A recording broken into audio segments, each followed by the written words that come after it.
gde je generacija 1991, gdje su nasmijena lica na ortaka, nikad svaljena krivica za jebavanje tetkica. Sećaš prve prilge iza sale, čuče pijane budale, kačili smo se sa svima, mislili smo da se štima. Božić pravda časove, pa imam čizu sve do časova. Prvo sranje i pijanstvo, da se kaje, sad je kasno. Prva kod mene, onda u WC-u, onda zvala je me gajbi, al pošteno nisam smeo, jer dečko je hteo da me sjebe. Sećam se svega, sećam svuda lebde, svaki ćošak budi uspomene. Kada priče krene, nema greja, samo se stvaraju slike. Jedna ekipa, Miksa, Marko, Bog i Andreja je Biblje. Jedna ekipa, jedna ljubav, sve smo zajedno prošli i posle svega ne zaboravljamo dakle smo pošli. Iz istog kraja, iz iste ulice, stovarište, spunim se 8 dina, prošlo jako sekundi. Spanište, štanište, iz iste klupice, školsko salaište, ko da sam ovde, brate, proveo vek. Tek na kraju kad se setim vidim sve je bilo smešno, dok se pozdravljam za orteko, sve u srcu mi je teško. Fazo vidimo se nekada se napijemo, opet život sve zdelemo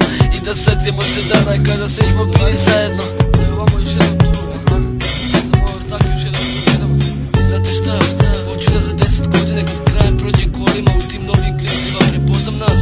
U njihovim licima vidi smeh koji smo mi nekada imali, da rade stvari od koji smo se mi nekada cimali, da snimaju snove koje smo mi nekada snimali. 1991